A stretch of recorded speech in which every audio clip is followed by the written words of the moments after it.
Je vous remercie. Donc, je suis Franck Géry, je suis professeur de management à l'École des Mines et également donc, responsable d'une chaire qui s'appelle Mines urbaines, qui porte sur l'économie circulaire. Et donc, la mission qui m'a été donnée est de vous parler de durabilité programmée, qui n'est pas un concept auquel j'avais songé, mais qui m'a été proposé par Laetitia. Donc, je remercie l'association HOP. Et je trouve que c'est un très, très bon concept. Alors, ils ont proposé un titre accrocheur. Alors, je ne suis pas sûr de répondre tout à fait à la commande. Donc, j'ai proposé une formulation, je m'en excuse, un peu moins polémique. Durabilité, une voie pour une société plus sobre, point d'interrogation. Alors, comme point de départ, je vais revenir en arrière par rapport à la table ronde et ce qui a été dit tout à l'heure pour essayer de comprendre pourquoi, en fait, la durabilité est un enjeu absolument essentiel. Et ce graphique vous permettra de le comprendre assez facilement. Donc, c'est un graphique qui est issu de l'Agence européenne pour l'environnement, qui est paru fin 2021. Et donc, il faut le lire. Vous voyez, il y a 3 courbes.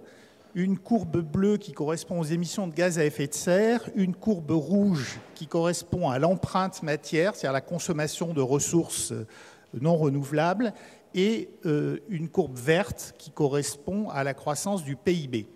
Alors, vous observez qu'il y a le point de départ, c'est 1 en 1990, donc les 3 courbes sont alignées. À partir de 1990, on observe un découplage relatif des émissions de gaz à effet de serre par rapport à la croissance du PIB. Donc ça, c'est tous les efforts sur l'efficacité énergétique, le développement des renouvelables, etc.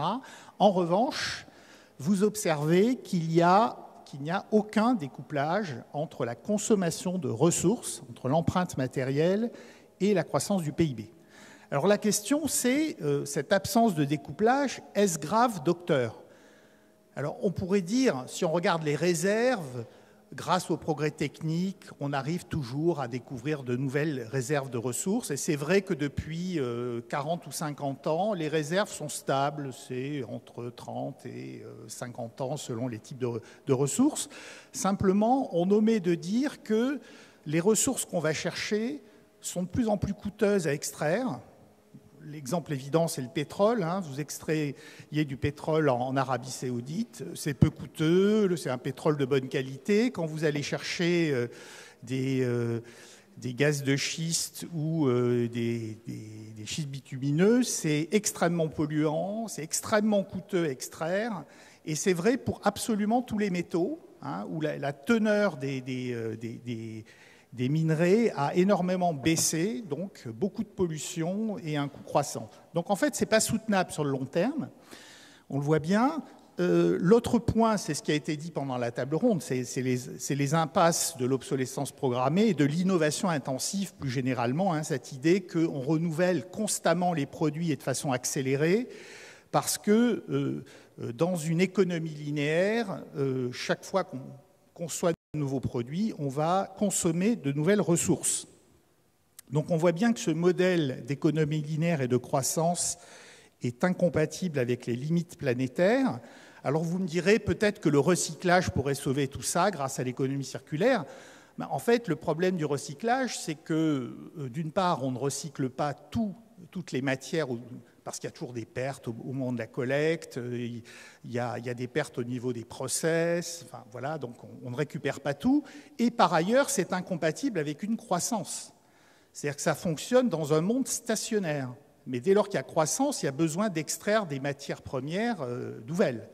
Je prends un exemple qui est très simple, c'est l'aluminium, qui est un matériau qui se recycle très bien, qui a une grande valeur.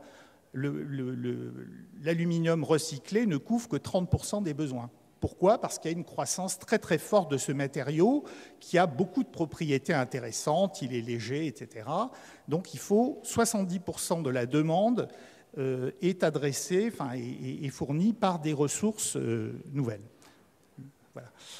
Alors la question c'est, un découplage sans décroissance est-il possible ? Alors, je vais rester prudent, je veux dire peut-être, mais à condition donc de sortir du modèle d'innovation intensive et d'obsolescence programmée, et également, et ça a été mentionné tout à l'heure, du modèle du low cost. Parce que le low cost, effectivement, a contribué à cette accélération permanente, à cette surconsommation.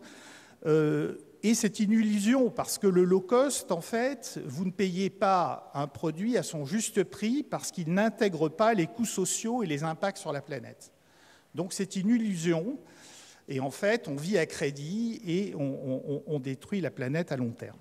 Alors la question, c'est comment générer des revenus et des emplois autrement. Et puis il y a un deuxième point qui a été abordé tout à l'heure lors d'une question, c'est comment rendre accessibles des produits et des services à des populations à faible revenu. Parce que si on fait des produits très durables, ils sont évidemment généralement plus chers à produire et à concevoir. Donc quelles sont les voies de sortie? Donc la durabilité programmée, est-ce un levier pour un monde plus soutenable? Merci. Donc la question suivante, c'est au fond la durabilité programmée, pourquoi faire? Alors, donc, durabilité, ça veut dire allonger la durée de vie des produits et des infrastructures. C'est l'une des stratégies de l'économie circulaire. Donc c'est, moi, ce que j'appelle un levier essentiel d'une circularité forte, c'est-à-dire où on change véritablement de modèle de production, de consommation, de modèle économique, où on vise une réduction. Vous savez, dans l'économie circulaire, il y a les 3 R, réduire, réutiliser, recycler. Donc la circularité forte, c'est mettre l'accent sur les 2 premiers R, la réduction et la réutilisation, plutôt que le recyclage. Donc c'est un levier essentiel. Pourquoi? Parce que, en fait, cette durabilité répond à une demande de sobriété croissante d'une frange de la population.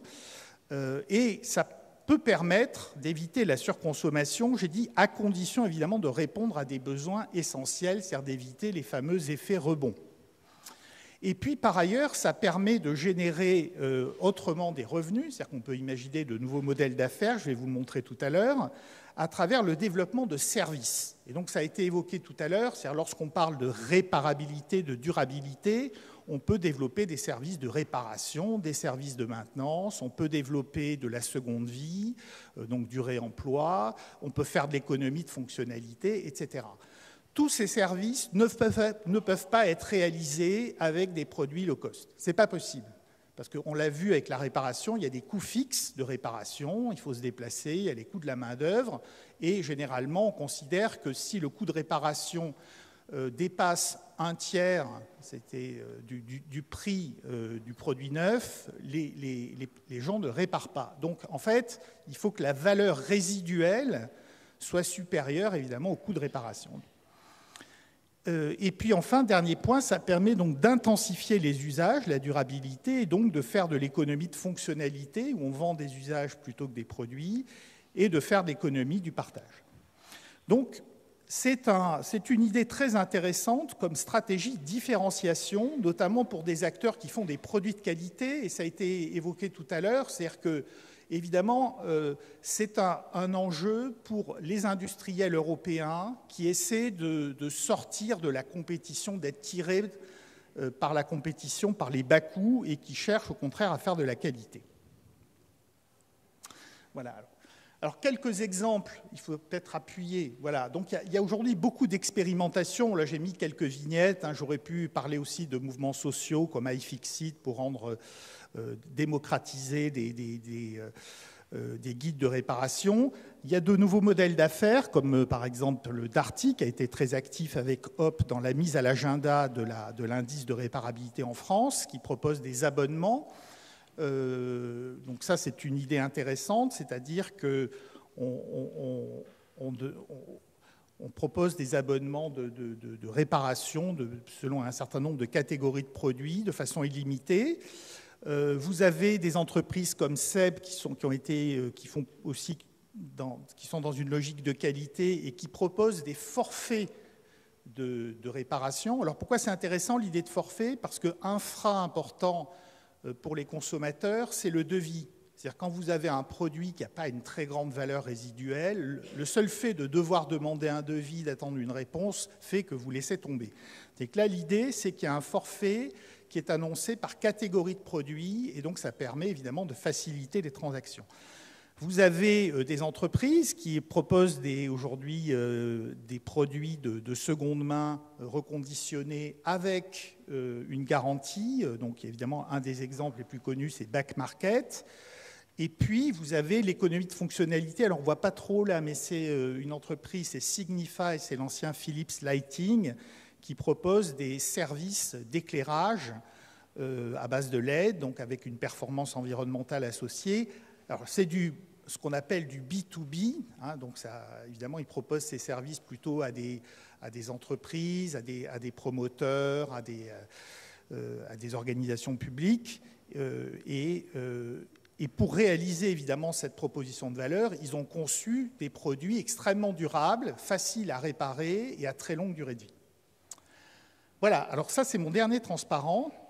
Donc pour réaliser cette transition, il y a des acteurs pionniers, on l'a vu, mais c'est un mouvement qui est encore relativement marginal. Donc la question c'est comment on peut aller beaucoup plus loin.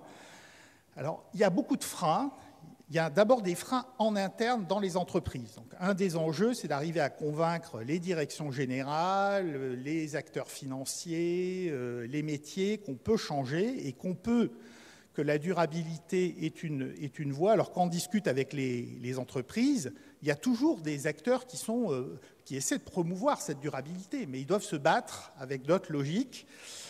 Donc il faut changer aussi les cadres cognitifs. Alors excusez-moi de ce terme peut-être un peu savant, mais en gros, ça veut dire changer à la fois les routines de l'organisation et les indicateurs de performance. C'est-à-dire que vous ne pouvez pas, d'un côté, dire on conçoit des produits réparables, on développe des services, et dans le même temps être évalué sur le nombre de produits vendus. D'accord ? Donc, il faut aligner les critères de performance avec ces nouvelles logiques économiques. Le deuxième point, alors ça a été dit, c'est absolument crucial, c'est l'enjeu clé, c'est l'éco-conception. C'est-à-dire que si vous n'avez pas éco-conçu vos produits ou vos infrastructures dès le départ, en vue de la durabilité, de la réparabilité, en fait, vous ne pourrez pas développer de services. Donc ça, c'est un enjeu absolument essentiel sur lequel les entreprises doivent investir et elles doivent être accompagnées par des agences, des cabinets conseils, etc. Le troisième point, c'est l'impact sur l'organisation et les compétences. Donc ça a été aussi évoqué tout à l'heure dans la table ronde. Voilà. Donc, on a un besoin très fort de compétences. Aujourd'hui, il n'y a pas assez de réparateurs en France. Le réemploi, c'est pareil. Il faut former les acteurs à l'éco-conception. Pourquoi Darty propose des modèles? Parce qu'ils ont une école interne de formation de réparateurs, ce que n'ont pas d'autres concurrents. Donc, vous voyez, il y a un enjeu très, très fort aujourd'hui à développer de nouveaux métiers. Le deuxième point, c'est qu'évidemment, la durabilité, ce n'est pas forcément du high-tech, mais il y a un potentiel des low-tech à explorer. Et puis, il faut repenser les chaînes de valeur. Donc, pour pouvoir faire, par exemple, de l'économie de fonctionnalité, il faut avoir des réseaux de techniciens prêts à intervenir sur tout un territoire. Donc, il y a une reterritorialisation, en fait, des chaînes de valeur, des coopérations à mettre en œuvre pour pérenniser ces modèles d'affaires. Et enfin, dernier point, et là ça renvoie à l'action publique, c'est que toutes ces stratégies ne sont possibles que si il y a des soutiens publics, des incitations, mais aussi des mobilisations sociales pour accompagner cette transition. Et de ce point de vue-là, alors on ne voit pas, excusez-moi, on ne voit pas ce qui est marqué en bas, mais l'indice de réparabilité et de durabilité sont des choses très, très utiles et importantes. Et ça a permis le développement de ces nouveaux modèles d'affaires. C'est-à-dire, tout à l'heure, ce que je vous ai montré, la Darty, Seb et bien d'autres acteurs, ils ont fait ces propositions parce qu'il y a eu l'indice de réparabilité. Ils sont allés voir les directions générales en disant « Regardez, c'est devenu réglementaire, il y a un marché qui va s'ouvrir, il faut s'engager dans cette direction ». Donc la réglementation est un argument que peuvent mobiliser certains acteurs dans les entreprises pour convaincre les directions générales. Donc c'est absolument essentiel qu'il y ait des incitations et une action publique. Et pour ça, il faut des mobilisations sociales comme celles que réalise HOP. Voilà, j'en ai terminé. Je vous remercie.